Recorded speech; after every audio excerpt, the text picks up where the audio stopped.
Good morning class. आज हम चर्चा करेंगे साहब एसएससी जीडी का जो 23 तारीख को जो अपना प्रश्न पत्र रहा है उसमें जो है हिंदी, उसमें जीके और मैथ से संबंधित और रीजनिंग से संबंधित जो प्रश्न आए हैं 23 तारीख को, उसके संदर्भ में जो है आज मैं जानकारी दूंगा। विशेषकर आज जो मैं चर्चा करूंगा वो है जीके और हिंदी के किस तरीके के प्रश्न पूछे गए हैं और कैसे आने वाले समय में या कैसे जो है आगामी प्रश्न पत्रों में आने की संभावना है, उस पर जो है आज हम चर्चा करने वाले हैं। मैं आज जो है एसएससी जीडी का जो एग्जाम जो 23 नवंबर को हुआ था उसका जो है मैं आज पुनरावलोकन करवाऊंगा कि यहाँ पर किस प्रकार से प्रश्न पूछे गए थे, वहां पर जीके के किस तरीके के प्रश्न थे, कहां से कितने प्रश्न आने की संभावना है, उस पर जो है हम विशेष रूप से चर्चा करेंगे। मैं यहाँ पर आपको बतला दूं कि साहब जीके से संबंधित जो प्रश्न पूछे गए थे कि साहब जीके में कौन कौन से किस तरीके के प्रश्न पूछे गए हैं, कहां से प्रश्न आने की संभावना थी, उस पर अपन चर्चा करें। जैसे कि मैं आप जानकारी दे दूं, जीके में यहाँ पर प्रश्न कल के प्रश्न पत्रों में तीनों शिफ्टों की यदि मैं बात करता हूं तो यहाँ पर जीके से हमको देखने को मिले हैं साहब, एक तो पॉलिटी से संबंधित प्रश्न को देखने को मिला है कि पॉलिटी से कौन कौन से प्रश्न पूछे गए, इतिहास से कौन कौन से प्रश्न पूछे गए हैं, यहाँ पर भूगोल से कौन कौन से प्रश्न पूछे गए हैं, और यहाँ पर अर्थव्यवस्था से यहाँ पर देखा जाए तो कल के प्रश्न पत्रों में अर्थव्यवस्था से संबंधित बहुत कम प्रश्न देखने को मिले हैं। तो यहाँ पर हम देखेंगे कि साहब पॉलिटी अर्थात संविधान से, इतिहास से और भूगोल से विशेषकर आज मैं चर्चा करूंगा साहब हिंदी सब्जेक्ट की, और हिंदी सब्जेक्ट में सर्वाधिक जो प्रश्न देखे गए हैं वो है वर्तनी शुद्धि के। वर्तनी शुद्धि से संबंधित जो प्रश्न पूछे गए हैं वो विशेषकर कहां से किस किस प्रकार के प्रश्न हमने जो है पिछले अपन कह सकते हैं कि साहब 23 नवंबर के प्रश्न पत्रों में देखे हैं। तो वर्तनी शुद्धि के और एक पूछे गए साहब वाक्य शुद्धि से संबंधित भी प्रश्न यहाँ पर आए हैं। विशेषकर मुहावरे से आपको प्रश्न पत्र देखने को मिल जाएंगे साहब, मुहावरे और लोकोक्ति से, मुहावरे और लोकोक्तियों से संबंधित प्रश्न यहाँ पर देखने को मिलते हैं। लोकोक्ति और मुहावरे से प्रश्न यहाँ पर देखने को मिले हैं। विशेषकर यहाँ पर हमने देखे कि सब पर्यायवाची अर्थात समानार्थी शब्दों से भी हमने प्रश्न देखे हैं, और विलोम शब्द और अनेक शब्दों का एक शब्द सामान्यतः वहां से ही प्रश्न एग्जाम में देखे गए हैं। तो ये वाले जो सेक्शन है यहाँ पर अधिकांश प्रश्न हमको देखने को मिले हैं। हमको पता है कि सब जीके से संबंधित 25 प्रश्न आए हैं और यहाँ पर हिंदी से संबंधित भी 25 प्रश्न हमको देखे गए हैं। और जीके में विशेष रूप से आप याद रखिएगा, ध्यान रखिएगा कि यहाँ पर करंट अफेयर, विशेषकर खेल कूद और करंट अफेयर से संबंधित और विविध से संबंधित भी प्रश्न यहाँ पर एग्जाम में बहुत से देखे जाते हैं। जैसे कि मैं यहाँ पर एक प्रश्न पत्र की चर्चा करूंगा कि साहब जैसे कि मैं 23 नवंबर को कौन कौन से प्रश्न हुए हैं। पहला प्रश्न यहाँ पर देखने को मिलता है, ध्यान सुनना। जैसे कि उसने पहला प्रश्न पूछा है कि साहब भाजपा की स्थापना कब हुई है। तो ध्यान सुनना, भाजपा की यदि स्थापना कल के प्रश्न पत्रों में सामान्यतः देखने को मिलता है तो मैं आपको जानकारी दे दूं 6 अप्रैल 1980 को भाजपा की स्थापना हुई है। इससे पहले जो है भाजपा सामान्यतः एसोसिएट रही है जनसंघ से, जिसकी स्थापना मोरारजी देसाई के द्वारा की गई है। तो यहाँ पर भाजपा का जो है कब ये स्थापित करी गई है, तो यहाँ पर 1980 में भाजपा की स्थापना हुई है। तो इससे संबंधित और भी प्रश्न पूछे जा सकते हैं कि जैसे कि साहब कांग्रेस की स्थापना कब हुई है। तो हमको पता है 1885 में A.O. ह्यूम की अध्यक्षता में सामान्यतः इसकी अध्यक्षता कांग्रेस की 1885 में हमको सामान्यतः देखने को मिलती है। इसके पश्चात जो है दूसरा जो प्रश्न पूछा गया है, फैनी पुल किस नदी पर बना हुआ है। तो आंसर है साहब फैनी पुल जो बना हुआ है वो फैनी नदी पर ही बना हुआ है। और यहाँ पर पुल से संबंधित आपको प्रश्न देखने को मिल जाएंगे। जैसे कि आपको करंट से संबंधित आपको बता दूं कि भूपेन हजारिका नदी पुल कहां पर है। तो मैं आपको जानकारी दूं ये लोहित नदी पर सामान्यतः देखने को मिलता है। लोहित नदी है अपनी ब्रह्मपुत्र की सहायक नदी, ये आपको देखने को मिल जाएगी साहब अरुणाचल प्रदेश और असम के मध्य में दो क्षेत्रों को मिलाकर एक जो है भारत का वर्तमान में सबसे लंबा नदी पुल का निर्माण किया गया, जिसका नाम है भूपेन हजारिका नदी पुल। ये लगभग इसकी लंबाई है 9.15 किलोमीटर। अब इसके पश्चात यहाँ पर एक हिंदी का प्रश्न पूछा गया है कि साहब शंख का जो है विलोम शब्द कौन सा है? तो ध्यान सुनना, शंख के यदि मैं विलोम शब्द की यदि मैं बात करता हूं तो निशंख, इसका जो है विलोम शब्द आपको देखने को मिल जाएंगे। तो विलोम शब्द से प्रश्न काफी यहां पर देखने को मिलते हैं, जैसे कि कल के ही प्रश्न पत्र में अकारण, अकारण का विलोम शब्द क्या होगा? तो कारण होगा, या कारण का विलोम शब्द क्या है? तो अकारण है। कई ऐसे विलोम शब्द हैं जिनका निर्माण जो है यहाँ पर सामान्यतः आ नामक शब्द से, आ नामक उपसर्ग से बनता है साहब। कई है, जैसे कि कार्य में अ नामक एक उपसर्ग जोड़ देना तो आपको अकार्य नामक शब्द आएगा। कारण में अ नामक एक विलोम शब्द अर्थात अ नामक एक उपसर्ग जोड़ने पर यहाँ पर अकारण नामक शब्द बनता है। तो इस तरीके से अ से हम यहाँ पर देख सकते हैं अन नामक जो है उपसर्ग भी कई ऐसे विलोम शब्दों का निर्माण करता है, जैसे कि मूल शब्द आता है सब अधिकार, अधिकार में नाम, अधिकार नामक शब्द में अन नामक एक उपसर्ग जोड़ोगे तो अनधिकार नामक शब्द आ जाएगा, यह भी एक विलोम शब्द है। तो आप ध्यान में सुनना, अन है, यहाँ पर निर है, निर भी एक प्रकार का उपसर्ग होता है जो कि विलोम शब्दों को निर्माण करने के लिए कई यहाँ पर ऐसे की पॉइंट भी अपन को देखने को मिलते हैं।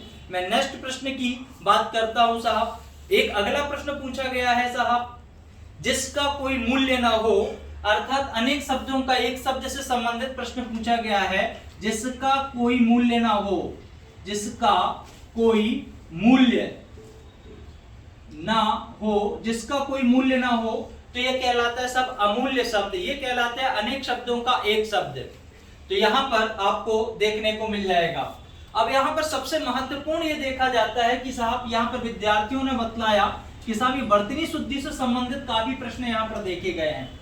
तो मैं आपको जो है कई ऐसी ट्रिकें बतलाऊंगा जिससे आपके वर्तनी शुद्धि नामक टॉपिक के काफी प्रश्न यहाँ पर सही हो जाएंगे। तो मैं आपको जानकारी दे दूं, जैसे कि कल के प्रश्न पत्र में कई ऐसे प्रश्न पूछे हैं, लगभग 6 से 7-8 प्रश्न तक पूछे हैं। जैसे कि उसने पूछा है पूजनीय, पूजनीय और पूजनीय, इन दोनों में से कौन सा वर्तनी शुद्धि के आधार पर शुद्ध शब्द है? तो मैं आपको जानकारी दे दूं, बी फॉर बॉल, अर्थात ये पूजनीय, ये वर्तनी शुद्धि के दृष्टिकोण से शुद्ध माना जाता है, ये एक अशुद्ध शब्द है।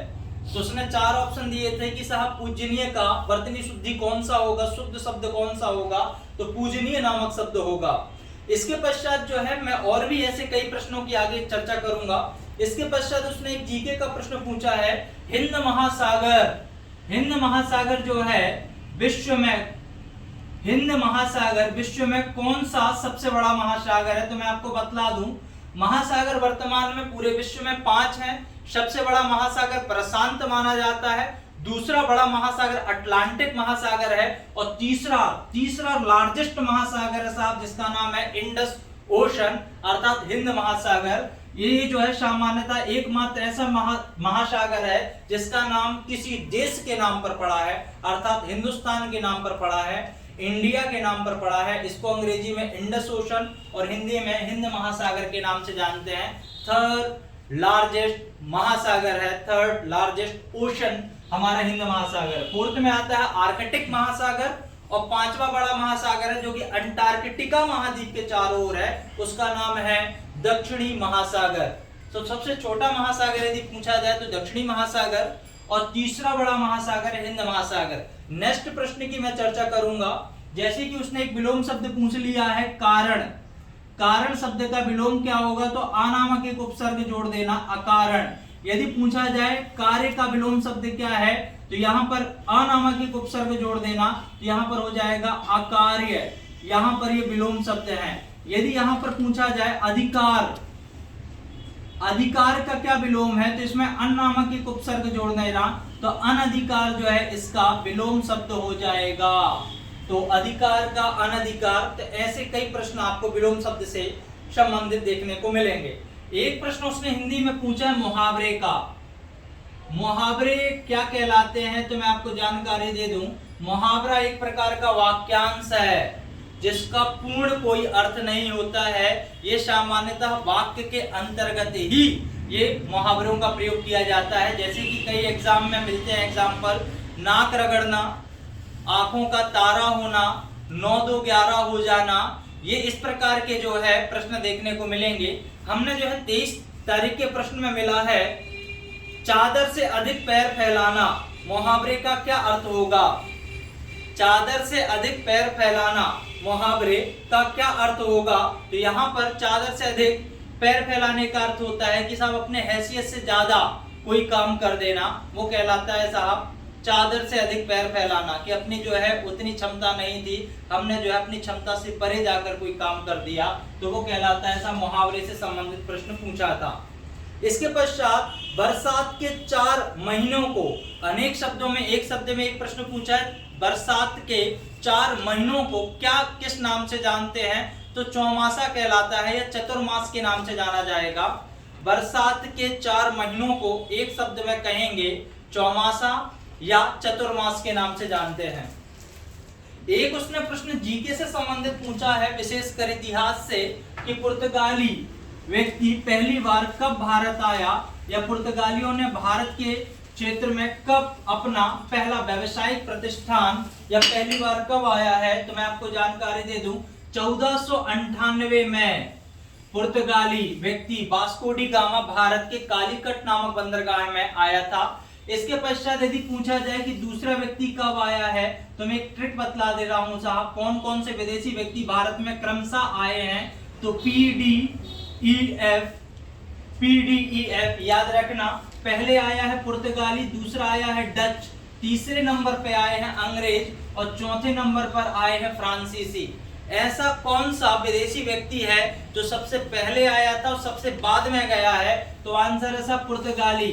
इसका उपनिवेश भारत में गोवा, दमन दीप, दादर नागर हवेली नामक क्षेत्र में रहा है। इसे भारत सरकार के द्वारा 1961 में युद्ध के माध्यम से या संधि के माध्यम से भारत से क्षेत्र से इनको निकाला गया था 1961 में।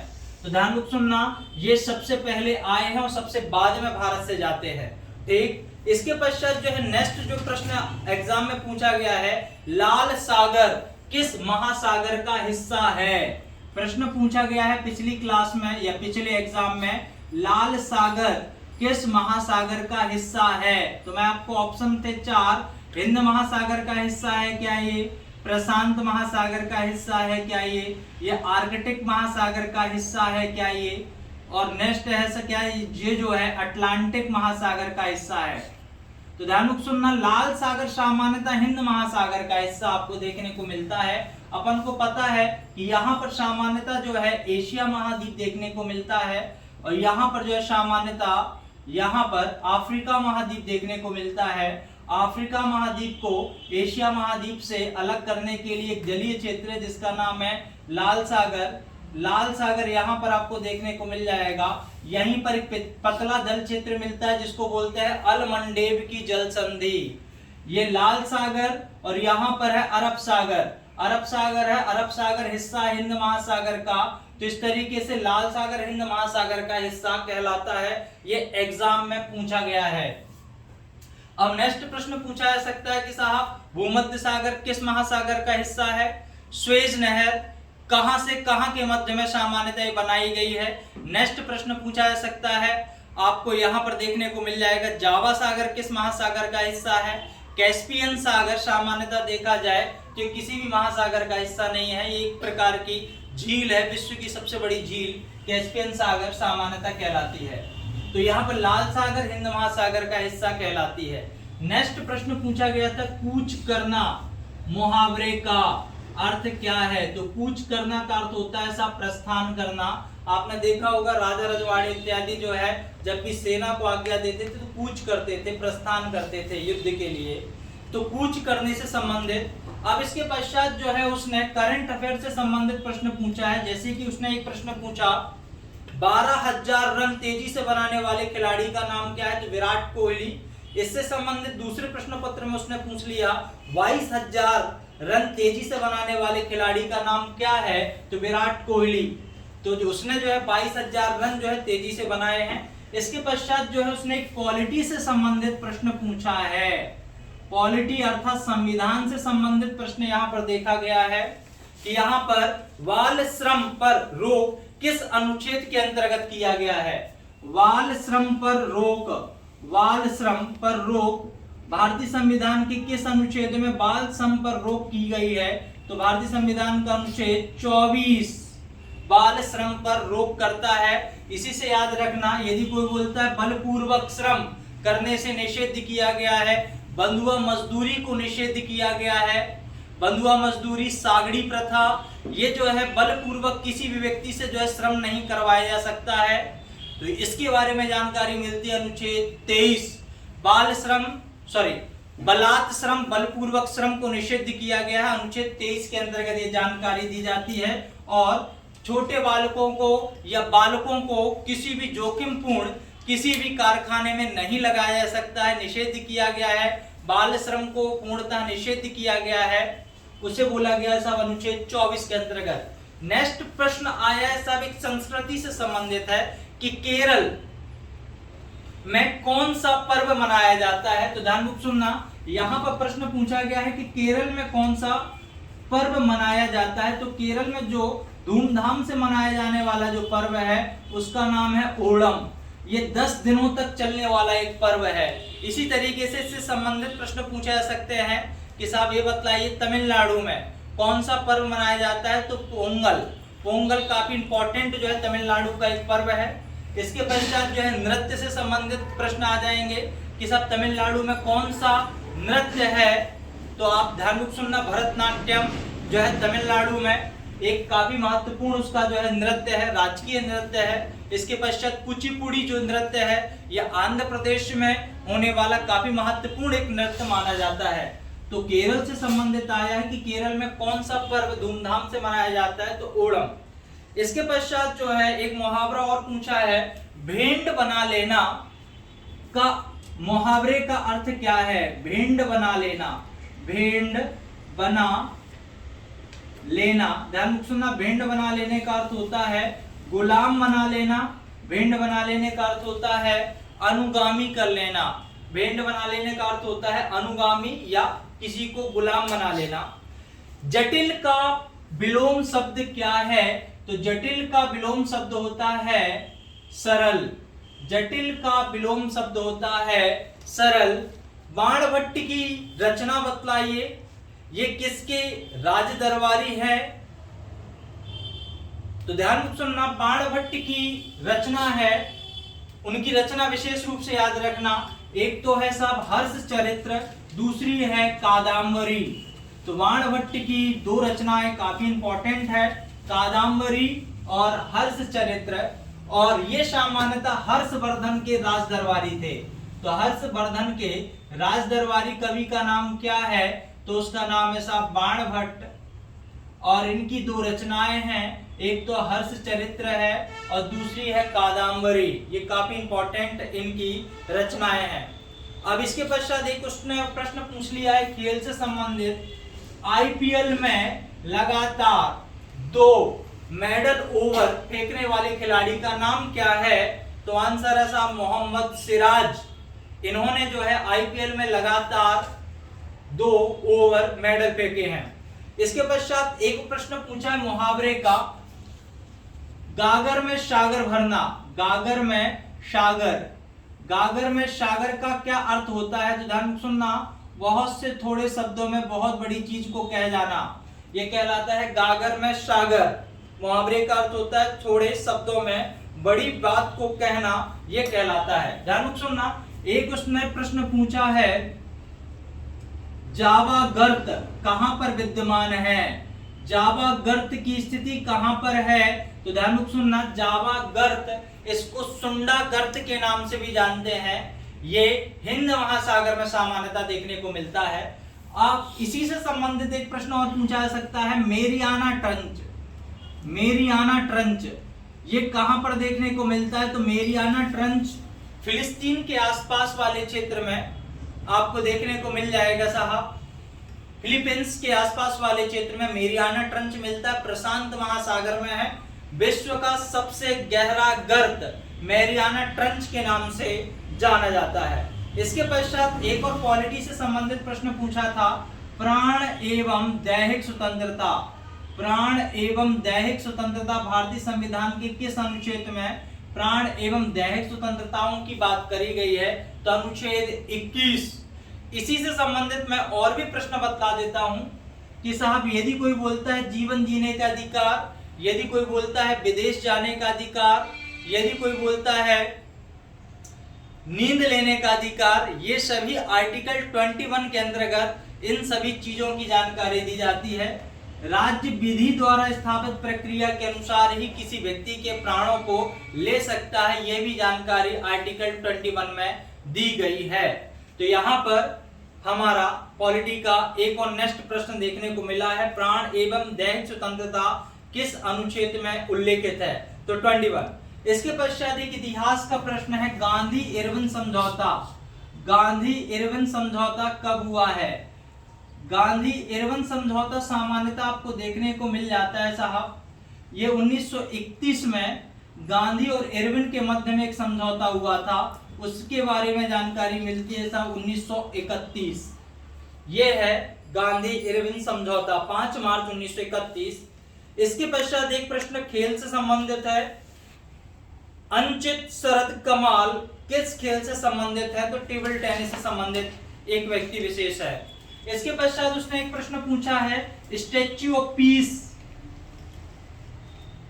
स्टैच्यू ऑफ पीस कहां पर स्थित है? इसी से संबंधित याद रखना, स्टैच्यू ऑफ लिबर्टी। यदि प्रश्न पूछा जाए स्टैच्यू ऑफ लिबर्टी कहां पर है, यदि प्रश्न पूछा जाए स्टैच्यू ऑफ यूनिटी कहां पर है, तो ध्यान से सुनना, स्टैच्यू ऑफ यूनिटी भारत में है। ये सरदार वल्लभ भाई पटेल की विशालकाय मूर्ति है, जो कि सामान्यतः आपको कहां पर देखने को मिल जाएगी? ये देखने को मिल जाती है साहब आपको गुजरात राज्य में। स्टैच्यू ऑफ लिबर्टी आपको देखने को मिलती है साहब यूएसए में, अमेरिका में स्थित है। स्टैच्यू ऑफ पीस राजस्थान में स्थित है। इस तरीके से एक और नेक्स्ट प्रश्न पूछा गया है, आर्थिक सूचकांक में भारत की क्या स्थिति है? अगला प्रश्न है, एंग्लो इंडियन में लोकसभा में किस अनुच्छेद के तहत राष्ट्रपति मनोनीत कर सकता है? अर्थात ये प्रश्न पूछा गया है, आंग्ल भारतीय समुदाय का यदि कोई व्यक्ति विशेष का प्रतिनिधित्व लोकसभा में नहीं है, तो भारतीय संविधान के किस अनुच्छेद के अंतर्गत राष्ट्रपति को यह शक्ति है कि एक आंग्ल भारतीय समुदाय के किसी व्यक्ति को मनोनीत कर दे? तो ध्यान रूप सुनना, आर्टिकल 331 में राष्ट्रपति को अधिकार है कि आंग्ल भारतीय समुदाय के किसी भी 2 व्यक्तियों को लोकसभा में मनोनीत कर सकता है। तो 331 में ये जानकारी दी जाती है। वर्तमान में इस अनुच्छेद को संसद के द्वारा निरसित कर दिया गया है। अब ऐसा कोई भी प्रावधान नहीं है, लेकिन सामान्यतः प्रश्न पूछा गया है, गुब्बारों में कौन सी गैस भरी जाती है? तो सभी को पता है कि गुब्बारों में हीलियम नामक गैस आपको देखने को मिल जाएगी।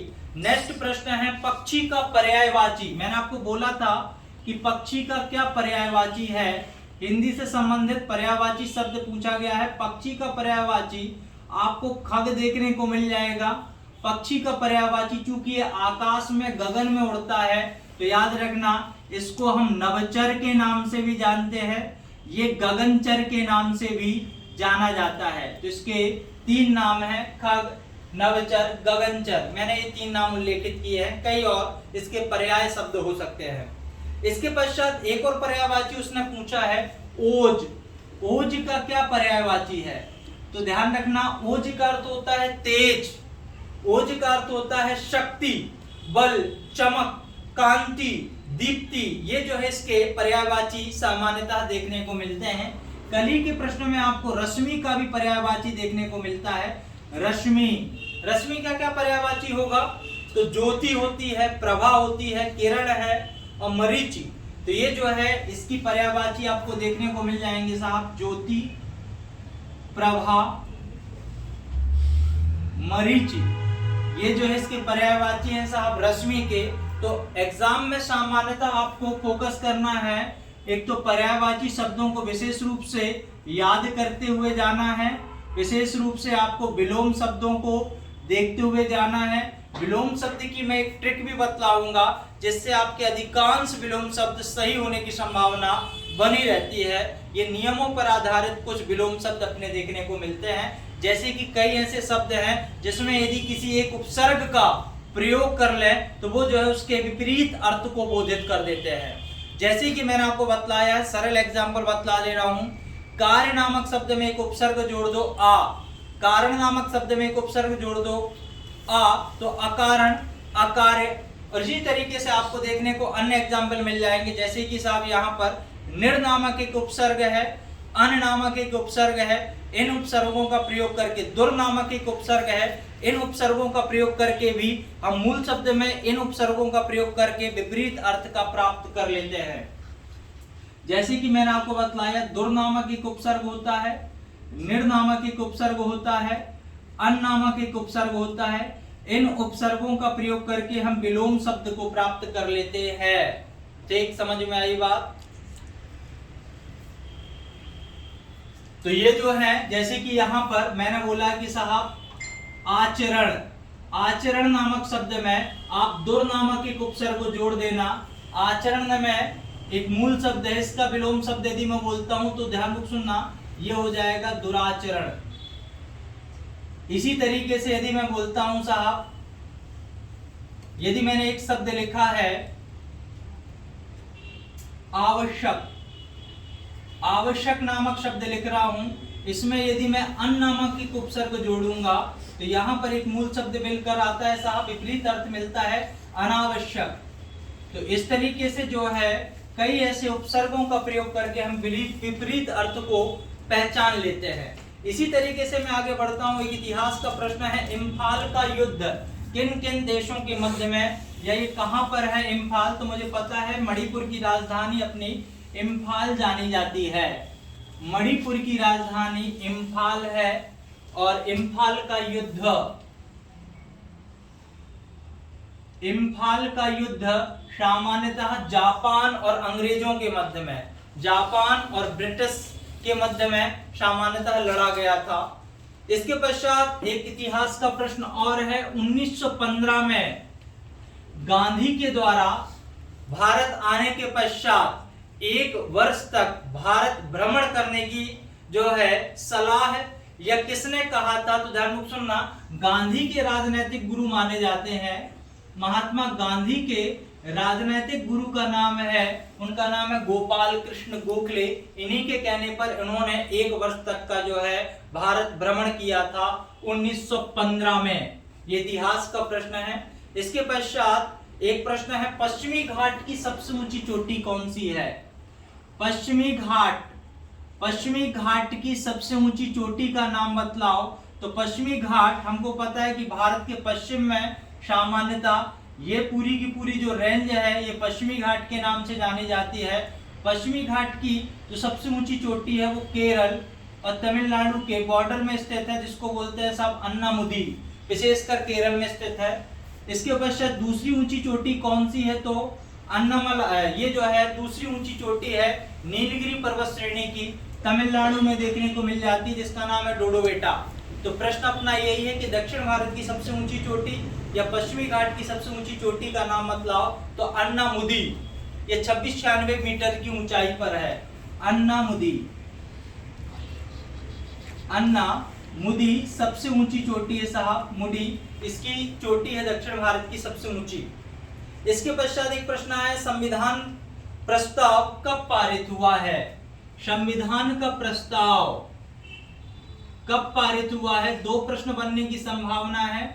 कब पारित हुआ है? तो अपन को पता है 26 नवंबर 1949 को हम संविधान को आंशिक रूप से पारित करते हैं। संविधान के 15 आर्टिकल इस दिन जो है पारित हुए हैं। तो इसी दिवस को हम मनाने के लिए, इस डेट को याद करने के लिए हम पहले विधिक दिवस, वर्तमान में संविधान दिवस के रूप में इसको मनाते हैं। 26 नवंबर जो है हमारा, ध्यान से सुनना, एग्जाम में पूछे जाने की बिल्कुल संभावना है कि संविधान दिवस कब मनाया जाता है। तो संविधान दिवस मनाया जाता है साहब 26 नवंबर को, क्योंकि इस दिन हमने संविधान के 15 आर्टिकलों को लागू किया था। हमने बाकी के आर्टिकलों को सामान्यतः 26 जनवरी 1950 को पूर्ण रूप से संविधान लागू हुआ है। हम इस दिन गणतंत्र हुए हैं सब सामान्यतः। तो आपको ये चीजें याद रखना चाहिए कि संविधान दिवस, संविधान का प्रस्ताव कब पास किया गया? तो 26 नवंबर 1950 को 1949 अर्थात 49 को, जिसको हम संविधान दिवस के रूप में मनाते हैं। इसके पश्चात जो है निर्गुण, निर्गुण का क्या विलोम है? निर्गुण का विलोम शब्द पूछा गया है। निर्गुण का विलोम, निर्गुण का क्या विलोम है? तो ध्यान सुनना, सगुण, सगुण इसका विलोम है, साकार इसका विलोम है। तो इस तरीके से जो है इसके विलोम शब्द बतलाए जाते हैं। एक उसने इतिहास से संबंधित प्रश्न पूछा है कि साहब सुभाष चंद्र बोस के द्वारा, सुभाष चंद्र बोस के द्वारा भारतीय राष्ट्रीय कांग्रेस की कौन से अधिवेशन की अध्यक्षता की गई थी? तो ध्यान सुनना, उन्होंने हरिपुरा अधिवेशन 1938 में अध्यक्षता की है। और इसके पश्चात त्रिपुरी जो कि जबलपुर में स्थित है 1939 में इन्होंने अध्यक्षता की है। कुछ डिस्प्यूट होने के कारण, कुछ विवाद होने के कारण, सामान्यतः गांधी और सुभाष चंद्र बोस के मध्य में विवाद होने के कारण इन्होंने अध्यक्षता से पदस्थापित कर दिया था। इन्होंने अध्यक्षता त्याग दी थी। फिर पट्टाभी सीतारमैया सामान्यतः यहाँ पर अध्यक्ष बनते हैं साहब भारतीय राष्ट्रीय कांग्रेस के। तो अध्यक्षता कौन करता है? तो यहाँ पर त्रिपुरी का जो है यहाँ पर, और हरिपुरा का सुभाष चंद्र बोस के द्वारा अध्यक्षता करी जाती है। मुंह बंद कर लेना, मुहावरे का क्या अर्थ होता है? मुंह बंद कर लेना, मुंह बंद कर लेना का अर्थ होता है कि खामोश हो जाना। ठीक, इसका यह अर्थ बतलाया जाता है, ये एग्जाम में पूछा गया है। कृतज्ञ, कृतज्ञ का विलोम क्या है? तो ध्यान से सुनना, कृतज्ञ का विलोम है, आधा घा और जोड़ दो, कृतज्ञ। कृतज्ञ जो है इसका विलोम शब्द होता है। ठीक है। महात्मा गांधी ने जेल में भूख हड़ताल सबसे पहली बार कब करी थी? तो 1932 में एक पूना पैक्ट जो है लागू किया जा रहा था अंग्रेजी हुकूमत के द्वारा। इसके विरोध में जो ना उन्होंने यरवड़ा जेल जो कि बंबई में अर्थात महाराष्ट्र में है, पूना के आसपास या महाराष्ट्र में है, उन्होंने 1932 में महात्मा गांधी ने जेल में भूख हड़ताल करी थी। आंख का पर्यायवाची क्या होता है? तो आंख का पर्यायवाची लोचन नयन नेत्र है। जिसका कोई आधार ना हो निराधार कहलाता है, जिसका कोई शत्रु ना हो अजात शत्रु कहलाता है। अब यहां पर मैं एक छोटा सा चीज बतला दूं, कारण है कि एसएससी जीडी में सर्वाधिक प्रश्न पूछे जाते हैं साहब हिंदी से, उसका नाम है वर्तनी शुद्धि। आपको वर्तनी शुद्धि को करेक्ट करने के लिए विशेष रूप से किन किन नियमों को विशेष रूप से ध्यान देना पड़ेगा? तो ध्यान सुनना, यदि आपको संधि का थोड़ी बहुत नॉलेज है तो उससे जो है आप प्रश्न काफी सही बना सकते हैं। दूसरा आता है उपसर्ग से संबंधित, उपसर्ग और प्रत्यय से संबंधित यदि आपको कुछ नियम कायदे पता हैं तो आपके वर्तनी शुद्धि के काफी कुछ प्रश्न सही हो जाएंगे। इसके पश्चात जो है वर्तनी शुद्धि के खुद के कुछ नियम हैं जो हिंदी में बतलाए जाते हैं, तो उनके बारे में आपको मैं विशेष रूप से बतला दूं।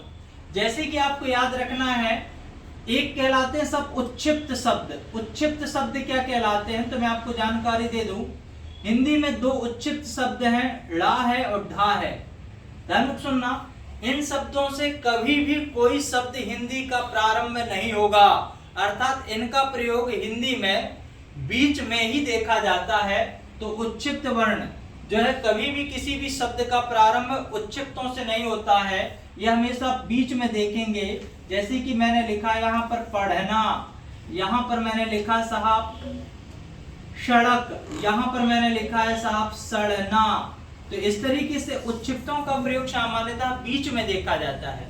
दूसरा नियम मैं आपको बतला दूं कि कभी भी अंग्रेजी के शब्दों को जब हिंदी में हम देखा जाए लिखते हैं, जब अंग्रेजी के शब्दों को हम हिंदी में लिखते हैं तब उन शब्दों में कभी भी उच्छिप्तों का प्रयोग नहीं किया जाएगा। जैसे कि मैंने लिखा है यहाँ पर रेडियम, रेडियम में विशेष रूप से याद रखना, यदि यहाँ पर एग्जाम में पूछा जाए ये वाला रेडियम सही है कि ये वाला रेडियम, तो ध्यान से सुनना, जहां पर उच्चिप्त देखने को मिल जाए वो गलत कर देना। अर्थात कभी भी अंग्रेजी के शब्दों को जब हिंदी में लिखा जाए तो कभी भी उच्चिप्त शब्दों में उसका प्रयोग नहीं देखने को मिलेगा। अब एक शब्द पूछा गया था, ये बतलाओ ये वाला रेडियो सही है कि ये वाला रेडियो सही है। ध्यान से सुनना, यदि A फॉर एप्पल और B फॉर बॉल दो रेडियो नामक शब्द आ जाए तो अधिकांश विद्यार्थियों का मत होगा कि साहब A फॉर एप्पल सही है। ध्यान से सुनना, लेकिन ये गलत है, B फॉर बॉल अर्थात रेडियो, ये जो है ये शब्द सही होता है सब वर्तनी शुद्धि के अनुसार। इस तरीके से कई विद्यार्थी कंफ्यूज होंगे कुछ और शब्दों में, जैसे कि मैं विशेष रूप से आपको बतला दूं। जैसे मैंने एक शब्द लिखा है अभयारण्य और एक शब्द लिखता हूं मैं अभयारण्य, तो ध्यान से सुनना, यहाँ पर भालू वाला भा आधा है, यहाँ पर भालू वाला भा पूरा है। ये A फॉर एप्पल सही है कि B फॉर बॉल? मुझे पता है कि अधिकांश विद्यार्थियों का मत होगा कि साहब A फॉर एप्पल सही है, लेकिन वो गलत है, B फॉर बॉल अर्थात यहाँ पर भालू वाला भा पूर्णतः आएगा। तो ये अभयारण्य में ये भा पूरा का पूरा आता है। जब इसका मैं संधि विच्छेद करता हूं तो अभय धन अरण्य, ये शब्द टूटेंगे साहब, अभय धन अरण्य, भय से मुक्त जंगल ही कहलाता है अभयारण्य। ठीक, तो यहाँ पर मैंने और भी यदि मैं नियम बतलाऊं तो ध्यान से सुनना, कुछ और विद्यार्थी वर्तनी शुद्धि में फंस सकते हैं। आपको मैंने बतलाया प्रत्यय का विशेष रूप से ध्यान रखना है। जैसे कि मैंने यहाँ पर एक प्रत्यय बतला रहा हूँ कर्ण नामक प्रत्यय, एक प्रत्यय बतला रहा हूँ या नामक प्रत्यय। ध्यान से सुनना, जब भी कर्ण नामक प्रत्यय, जैसे कि मैंने लिखा यहाँ पर सशक्त, जब मैं इस सशक्त को प्रत्यय शब्द से जोड़ूंगा तो ध्यान से सुनना, एक शब्द निकल कर आएगा सशक्तिकरण। सशक्तिकरण ता में बड़ी की मात्रा होती है साहब, इसको विशेष रूप से याद रखना। इस तरीके से यदि मैं यहाँ पर लिखता हूँ प्रस्तुतिकरण, तो ये भी जो है वर्तनी शुद्धि के हिसाब से ता में बड़ी की मात्रा आती है, प्रस्तुतिकरण। कई विद्यार्थी कंफ्यूज होंगे कुछ और चीजों में, जैसे कि मैंने यहाँ पर लिखा, एक शब्द लिखता हूं मैं, एक शब्द लिखता हूं दवाई, एक शब्द लिखता हूं मैं साहब लड़ाई, यहां पर एक शब्द लिखता हूं मैं अच्छाई, यहां पर मैं एक शब्द लिखता हूं बुराई। ध्यान से सुनना, जब इन शब्दों को बहुवचन किया जाता है, जब इन शब्दों को बहुवचन किया जाता है तो यहाँ पर बड़ी की मात्रा छोटी की मात्रा में कन्वर्ट हो जाएगी। अर्थात मैं इस दवाई को इस तरीके से लिखा जाता है, ये वर्तनी शुद्धि के हिसाब से शुद्ध शब्द है दवाई। हम अधिकांश मेडिकलों की दुकान में बड़ी की मात्रा देखते हैं। यदि एग्जाम में पूछा जाए ये वाली दवाइयाँ सही है कि ये वाली दवाइयाँ, A फॉर एप्पल सही है कि B फॉर बॉल, आंसर है सब A फॉर एप्पल सही है। ठीक, दवाइयाँ इस तरीके से लिखा जाएगा। इसी तरीके से लड़ाई की यदि मैं बात करता हूँ तो ध्यान से सुनना, कई विद्यार्थियों के मस्तिष्क में ये बात पचेगी भी नहीं। तो लड़ाइयाँ इस तरीके से बड़ी की मात्रा छोटी की मात्रा में कन्वर्ट हो जाएगी। अच्छाई में यदि मैं इसका बहुवचन बनाऊं तो अच्छाइयाँ इस तरीके से लिखी जाएंगी। ठीक, समझ में आई बात? अर्थात इनमें जो है जैसे प्रत्यय या जुड़ जाता है तो यहाँ पर जो है बड़ी की मात्रा छोटी में कन्वर्ट हो जाती है। ये वर्तनी शुद्धि का एक नियम है। ठीक, ऐसे कई शब्द हैं जिन पर आप अचंभित होंगे, लेकिन वो शब्द जो है सही हैं। तो इसीलिए वर्तनी शुद्धि के संबंधित मैंने कुछ अभी नियम आपको बतला दिए। जैसे कि याद रखना, यदि मैं बोलता हूं कि साहब ये शुरू सही है, कि साहब ये वाला शुरू सही है, तो कौन सा शब्द यहाँ पर सही होगा, इसको विशेष रूप से याद रखना। एक और याद रखिएगा, यदि मैं बोलता हूं ये वाला श्रीमती सही है कि ये वाला श्रीमती सही है, यदि मैं बोलता हूं ये वाला बधू सही है कि ये वाला बधू सही है, तो ध्यान से सुनना। यदि मैं ऐसे शब्द लिखता हूं तो ध्यान से सुनना, ये वाला शब्द सही है कि ये वाला, तो ध्यान से सुनना, ये वाला बी फॉर बॉल श्रीमती सही होता है, ये वाला बधू सही है कि ये वाला, तो बी फॉर बॉल ये वाला बधू सही होता है। इसका एक नियम है, अधिकांश स्त्रीवाचक शब्द के अंत में दीर्घ की मात्रा होती है। दीर्घ की मात्रा का अर्थ होता है, जैसे कि मैं लिखता हूं यहाँ पर नारी, रा में बड़ी की मात्रा, यहाँ पर मैं लिखता हूँ बहू, हा में बड़ा ऊ की मात्रा। दीर्घ की मात्रा का अर्थ होता है यदि किसी भी शब्द के अंत में बड़ी ही आ जाए, बड़ा ऊ आ जाए, बड़ा आ जाए, तो ये कहलाएंगे सब दीर्घ की मात्रा है। नारी में बड़ी आ गया, बहू में बड़ा ऊ आ गया, बधू में बड़ा ऊ आता है, बड़ा ऊ आता है। इसी प्रकार से श्रीमती, श्रीमती में भी बड़ा ई आएगा। ठीक, इसके कुछ अपवाद है, याद रखना। जैसे कि मैं लिखता हूं साहब दुल्हन, दुल्हन में इसमें सबसे लास्ट में छोटा आएगा, यहाँ पर थोड़ी सा बस कुछ विशेष अपवाद याद रखना। इसी तरीके से अधिकांश अधिकांश पुरुषवाचक शब्द के अंत में ह्रस्व की या लघु की मात्रा आती है। लघु की मात्रा का अर्थ होता है यदि किसी भी पुरुषवाचक शब्द के अंत में छोटा आएगा या छोटी आएगा या छोटा ऊ आएगा। जैसे कि मैं लिखता हूं यहाँ पर नर, नर में रा में छोटा आएगा। इसी तरीके से मैं लिखता हूं साहब पुरुष, यदि मैं यहाँ पर लिखता हूं पति, तो ये जो है अधिकांश पुरुषवाचक शब्दों के अंत में ह्रस्व की मात्रा आती है, अधिकांश स्त्रीवाचक शब्दों के अंत में दीर्घ की मात्रा आती है। ठीक, तो इस तरीके से मैंने आपको बतलाया कि कहां पर सामान्यतः जो है वर्तनी शुद्धि के प्रश्न देखने को मिलते हैं। अब मैं जो है कुछ नियमों की चर्चा कल की क्लास में करूंगा। ये मैंने आपको जो है कल के प्रश्न पत्र का अवलोकन थोड़ी सा बतलाया है। कल एक और मैं प्रश्न पत्र लाऊंगा जिसमें सामान्यतः आज के प्रश्न पत्र के जो है एग्जाम के सम्मिलित रहेंगे और एसएससी जीडी के अन्य जो डेटों में एग्जाम हुए हैं उनके प्रश्न यहाँ पर सम्मिलित होंगे। ठीक, धन्यवाद। अपन मिलते हैं साहब कल।